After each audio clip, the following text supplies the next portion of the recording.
കേരള ഗവർണറായിരുന്ന ആരിഫ് മുഹമ്മദ് ഖാൻ ഇപ്പോൾ ബീഹാറിലേക്ക് പോവുകയാണ്. പകരം ബീഹാറിലെ ഗവർണറാണ് ഇങ്ങോട്ട് വരുന്നത്. അപ്പം ആരിഫ് മുഹമ്മദ് ഖാനെ ബീഹാറിലെ പ്രതിപക്ഷ കക്ഷികളും പേടിക്കുന്നു. ലാലു പ്രസാദ് യാദവ് തന്നെ ആദ്യം രംഗത്ത് വന്നിരിപ്പുണ്ട് എതിർപ്പുമായിട്ട്. പക്ഷേ സർക്കാർ അല്ലെങ്കിൽ അവിടുത്തെ മുഖ്യമന്ത്രി ഉൾപ്പെടെയുള്ളവർ ഇദ്ദേഹത്തെ സ്വാഗതം ചെയ്യുകയും ചെയ്യുന്നുണ്ട്. എങ്ങനെയൊന്ന് വിലയിരുത്താം ഇതിനെ?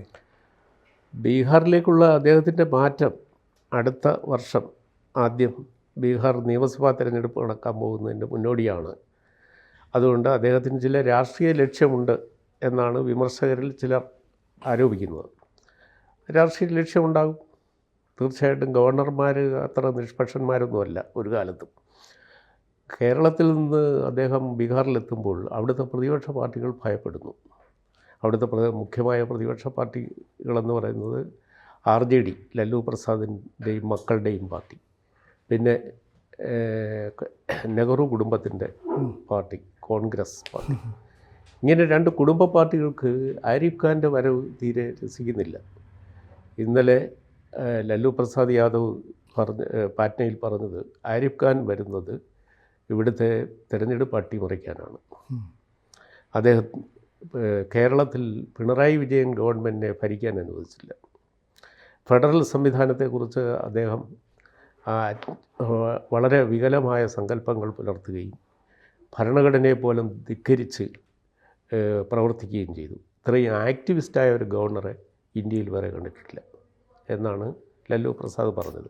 അതേസമയത്ത് അവിടുത്തെ മുഖ്യമന്ത്രി നിതീഷ് കുമാർ ഇദ്ദേഹത്തെ ഉടൻ തന്നെ നിയമന ഉത്തരവ് പ്രഖ്യാപിക്കപ്പെട്ടപ്പോൾ തന്നെ സ്വാഗതം ചെയ്തു. ജനതാദൾ യുവിൻ്റെ സംസ്ഥാന നേതാവ് MP-യുമായ ഒരു നേതാവ് പറഞ്ഞത് ആരിഫ് ഖാനെ പോലെയുള്ള ഒരു സ്കോളർ പാറ്റ്നയിലെത്തുകയാണ്, പാറ്റ്ന രാജ്ഭവനിലെത്തുകയാണെങ്കിൽ ബീഹാറിലെ സർവകലാശാലകളുടെ അന്തസ്സ് ഉയരും. അദ്ദേഹം ചാൻസലറായി വരുമ്പോൾ അവിടുത്തെ സർവകലാശാലകൾക്ക് ഒരു അധിക യോഗ്യതയാണ്. കാരണം അത്രയേറെ ആഴത്തിലുള്ള അറിവും തൻ്റെ ഇടവും ലിബറൽ സ്വഭാവമുള്ള വിചാരഗതികളും പുലർത്തുന്ന സമുന്നതനായൊരു നേതാവാണ് ആരിഫ് ഖാൻ. പിന്നീട് അദ്ദേഹത്തിൻ്റെ രാഷ്ട്രീയ പശ്ചാത്തലം അവർ വിവരിക്കുന്നുണ്ട്. ഷബാനു കേസിൻ്റെ പേരിൽ വളരെ ധീരമായൊരു നിലപാടെടുത്ത് അദ്ദേഹത്തിൻ്റെ രാഷ്ട്രീയ ഭാവി പോലും പരിഗണിക്കാതെ കേന്ദ്രമന്ത്രി കേന്ദ്രത്തിലെ ഇൻഫർമേഷൻ ബ്രോഡ്കാസ്റ്റിംഗ് ഡെപ്യൂട്ടി മിനിസ്റ്റർ ആയിരുന്നു അന്ന് അദ്ദേഹം. പിന്നീട് അദ്ദേഹം അഗ്രികൾച്ചറിൻ്റെ സഹമന്ത്രിയുമായിരുന്നു. രാജീവ് ഗാന്ധി മന്ത്രിസഭയിൽ നിന്ന് രാജിവെക്കുമ്പോൾ രാജീവുമായിട്ട് കലഹിച്ച് അദ്ദേഹം ഷബാനു കേസിൽ നിങ്ങളെടുത്തിരിക്കുന്നത് വളരെ മനുഷ്യദ്രോഹകരമായ ഒരു നിലപാടാണെന്നും അത് മുസ്ലിം സ്ത്രീകൾക്ക് ലഭിച്ച ഏറ്റവും വലിയ സ്വാതന്ത്ര്യമായിരുന്നു, ഒരു സ്വതന്ത്രമായ അവസരമായിരുന്നു ജീവനാംശം കിട്ടുക എന്നത്. അതിന് കോടതി കൊണ്ടുവന്ന ഒരു സംരക്ഷണ ഉത്തരവ് ലംഘിക്കുന്ന ഒരു നിലപാടാണ് കോൺഗ്രസും സർക്കാരും സ്വീകരിച്ചത്. അതോടെ അദ്ദേഹം കോൺഗ്രസുമായിട്ടുള്ള ബന്ധം എന്നേക്കുമായി ഉപേക്ഷിച്ചതിന് ശേഷമാണ് പിൽക്കാലത്ത് അദ്ദേഹം കുറച്ച് നിശബ്ദതയ്ക്ക് ശേഷം BJP-യിൽ ചേരുന്നത്. വീണ്ടും അദ്ദേഹം കേന്ദ്രമന്ത്രിയാകുകയും ഒക്കെ ചെയ്തു, സിവിൽ ഏവിയേഷൻ മന്ത്രിയൊക്കെ ആയി. അങ്ങനെ ഭരണത്തിലും സാമൂഹിക രാഷ്ട്രീയ രംഗത്തും ദീർഘമായി പ്രവർത്തിച്ചതിന് ശേഷം ഒരു പരിണതപ്രജ്ഞനായ നേതാവ് എന്ന നിലയിലാണ് 68-ാം വയസ്സിൽ അദ്ദേഹം കേരള ഗവർണറായിട്ട് വരുന്നത്. കേരളത്തിൽ വന്ന ശേഷം അദ്ദേഹത്തിൻ്റെ നൈസർഗികമായ സ്വഭാവം അത് സാമൂഹിക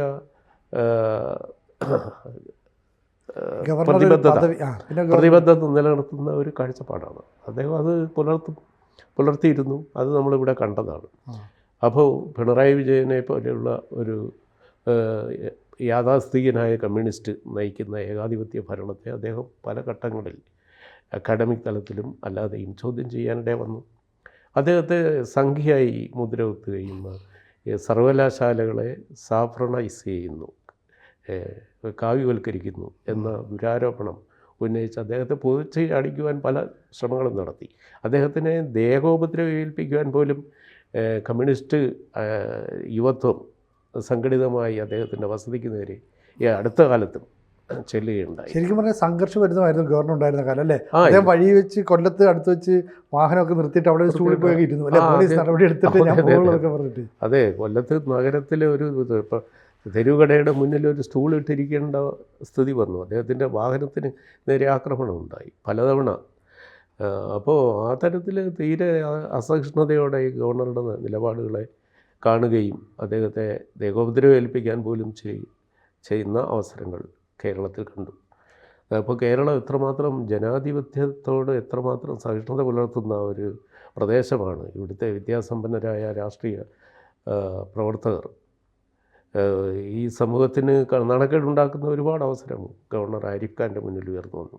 ഈ ബീഹാറിലേക്ക് ചെല്ലുമ്പോൾ അദ്ദേഹം ഈ ബീഹാറിലെ ജനങ്ങളുടെ ഒരു നന്മയ്ക്ക് അല്ലെങ്കിൽ അവിടുത്തെ ഈ അക്കാദമിക് കാര്യങ്ങളിൽ ഉൾപ്പെടെ മികച്ച പ്രവർത്തനം നടത്തുന്ന ഒരു പ്രതീക്ഷ ഭരണപക്ഷം മുന്നോട്ട് വെക്കുന്നുണ്ട്. പക്ഷേ ലാലു പ്രസാദ് യാദവ് എന്തിനായിരിക്കും പേടിക്കുന്നത്?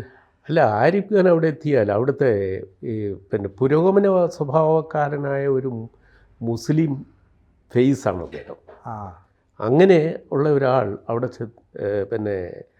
ഗവർണറുടെ വസതിയിലെത്തുകയാണ്, ഗവർണറായിട്ട് ചെല്ലുകയാണ്. അതവിടുത്തെ മുസ്ലിം വോട്ട് ബാങ്കിനെ സ്വാധീനിക്കും. അതാണ് പേടിക്കുന്നത്. അത് BJPക്കും അവിടുത്തെ ഭരണകക്ഷിയായ BJPക്ക് JDU സഖ്യത്തിന് സഹായകമാകും എന്ന് പ്രതിപക്ഷത്തുള്ളവർ ഭയപ്പെടുന്നു. ഒരു ഭയമാണ് കാര്യം. ആരിഫ് ഖാൻ ബീഹാറിൽ എന്ത് ചെയ്യാൻ പോകുന്നു എന്ന് കാണാൻ ഇരിക്കുന്നതേ ഉള്ളൂ. പക്ഷേ അതിനു മുമ്പേ കേരളത്തിലെ അദ്ദേഹത്തിൻ്റെ പശ്ചാത്തലം ഓർത്ത് ബീഹാറിൽ അങ്കലാപ്പും ഉള്ളക്കവും ആരംഭിച്ചു. അതാണ് അതിൻ്റെ ചുരുക്കം.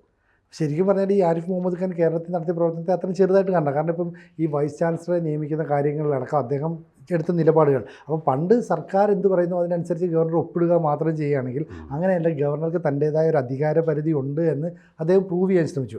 അപ്പം ഇടതുപക്ഷവുമായിട്ട് ഏതാണ്ട് കൊമ്പ് ഓർക്കുന്ന രീതിയിലേക്ക് മുന്നോട്ട് പോകുന്നു. മാത്രമല്ല സർക്കാരിന് എന്തെങ്കിലും സാമ്പത്തിക ആവശ്യങ്ങളൊക്കെ വരുമ്പോൾ ആ കാര്യങ്ങളൊക്കെ മുന്നോട്ട് വെച്ച് ഉടനെ ഗവർണർ അതിന് അനുമതി നൽകുന്നത്. അങ്ങനെയല്ല, അതിൻ്റെ മുഴുവൻ പേപ്പറും കൊണ്ടുപോകുക, അതിൻ്റെ കാര്യങ്ങൾ ഡീറ്റെയിൽ ആയിട്ട് കൊണ്ടുപോകാന്നൊക്കെ പറയുമ്പോൾ സർക്കാരിന് മുന്നിൽ ഒരു കീറാമുട്ടിയായിട്ട് നിൽക്കുന്നു. സത്യത്തിൽ അങ്ങനെ ഒരു ആവശ്യം ഗവർണറുടെ ഭാഗത്തുനിന്ന് ഉണ്ടാകുന്നത് നല്ലതല്ലേ? തീർച്ചയായിട്ടും. കാരണം അദ്ദേഹം റൂൾ ബുക്ക് നോക്കിയാണ് ആക്ട് ചെയ്തത്.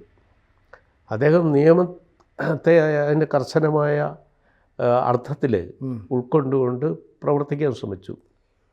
അപ്പം നിയമസഭയിൽ പോലും അവതരിപ്പിക്കാതെ കാര്യങ്ങൾ തീരുമാനിച്ച് ഓർഡിനൻസ് വഴി സാധിച്ചു കൊണ്ടുപോകുന്ന ഒരു കുറുക്കുമാർഗം ഇവിടുത്തെ ഇടത് വലത് ഭരണകൂടങ്ങൾ പല കാലത്ത് ചെയ്തിട്ടുണ്ട്. ചില ഗവർണർമാർ കണ്ണടയ്ക്കും, ചിലർ ആത്മാഭിമാനവും അവനവനിരിക്കുന്ന കസേരയുടെ അന്തസ്സും വിലയും അറിയാവുന്ന, അതിൻ്റെ അധികാരത്തിൻ്റെ ശക്തി അറിയാവുന്ന ഗവർണർമാർ അത് അനുസരിച്ച് കൊടുക്കില്ല. അവർ അതിൻ്റെ വിശദാംശങ്ങൾ അന്വേഷിക്കും, ചീഫ് സെക്രട്ടറിയോട് വന്ന് വിശദീകരിക്കാൻ പറയും, മുഖ്യമന്ത്രിക്ക് കത്തയക്കും. ഇതൊക്കെയാണ് ആരിഫ് ഖാൻ ഇവിടെ ചെയ്തത്. അദ്ദേഹം നിയമം പഠിച്ച ആളാണ്, രാഷ്ട്രീയ പ്രവർത്തനം. അദ്ദേഹം അലിഗഡ് മുസ്ലിം യൂണിവേഴ്സിറ്റി യൂണിയനിൽ സെക്രട്ടറി ആയിക്കൊണ്ട് രാഷ്ട്രീയ ജീവിതം തുടങ്ങിയ ആളാണ് വളരെ ചെറുപ്പത്തിൽ, 20 വയസ്സ്.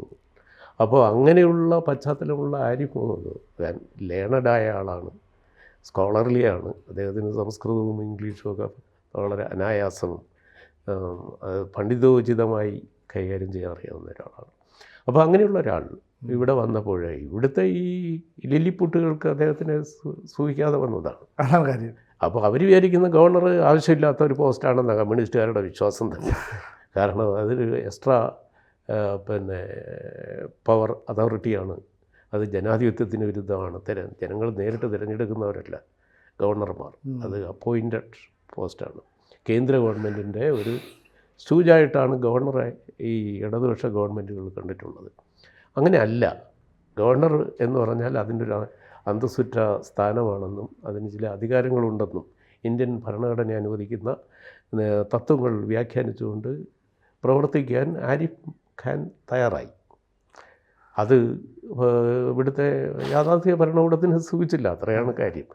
അതുകൊണ്ട് ആരിഫ് ഖാൻ്റെ നിലപാടിലെ കാർക്കശ്യവും യഥാർത്ഥത്തിൽ നിലപാടുള്ള വ്യക്തിയാണ് എന്ന് മനസ്സിലാക്കുന്നത് കൊണ്ട് ബീഹാറിലെ പിണറായി വിജയന്മാർക്ക് സൂചിക്കുന്നില്ല, അതാണ് കാര്യം. പക്ഷേ നിതീഷ് കുമാറിനെ പോലെയുള്ള ഒരാൾക്ക് സ്വാഭാവികമായിട്ടും ഈ ആരിഫ് മുഹമ്മദ് ഖാൻ വരുന്നത് വളരെ പോസിറ്റീവായ ഒരു എനർജി അല്ലേ നൽകുക? അദ്ദേഹം അത് സ്വാഗതം ചെയ്തു. കാരണം അവിടുത്തെ തെരഞ്ഞെടുപ്പിന് ഇങ്ങനെ ഒരു ഗവർണറെ അവർക്ക് കിട്ടിയത് നല്ലതായിട്ടാണ് അവർ വരുന്നത്. അതിൻ്റെ കാരണം എന്ന് പറഞ്ഞാൽ അവിടുത്തെ ഭൂരിപക്ഷ മുസ്ലിം വോട്ട് ബാങ്കിന് അത് സ്വീകാര്യമാകും. ഈ കോൺഗ്രസ്സുകാർക്ക് ആവശ്യമുള്ള ഒരു സപ്പോർട്ട് അട്ടിമറിക്കപ്പെടുമോ ഒരു ഭയമുണ്ട്. അതാണ് ഇപ്പോൾ ബേസിക്കായ കാര്യം. അല്ലാതെ ആരിഫ് ഖാൻ്റെ കാർക്കശ്യമൊന്നും അല്ല അവരുടെ കാര്യം. ഈ ഫേസ് അത് ഒരു അഡ്വാൻസ്ഡ് ആയിട്ട് ചിന്തിക്കുന്ന ഒരു പുരോഗമന മുസ്ലിം ഫേസ് അത് പുതിയൊരു അധികാര കേന്ദ്രമായി അവിടെ എത്തുമ്പോൾ അവിടുത്തെ ഗവൺമെൻറ്റിന് അത് സഹായകമായി തീരുകയും വോട്ടെടുപ്പിൽ അതിൻ്റെ സ്വാധീനം ഉണ്ടാകുകയും ചെയ്യും എന്നവർ ഭയപ്പെടുന്നു. എന്തായാലും ബീഹാറിലേക്കുള്ള ഈ ആരിഫ് മുഹമ്മദ് ഖാൻ്റെ രംഗപ്രവേശം ഉടനെ ഉണ്ടാവട്ടെ. എന്നിട്ട് എന്ത് സംഭവിക്കുന്നുള്ളത് നമുക്ക് നോക്കാം. കൂടുതൽ വാർത്തകളും വിശേഷങ്ങളും നിങ്ങളിലേക്ക് എത്താൻ ABC മലയാളം സബ്സ്ക്രൈബ് ചെയ്യുക, ബെൽ ബട്ടണും അമർത്തുക.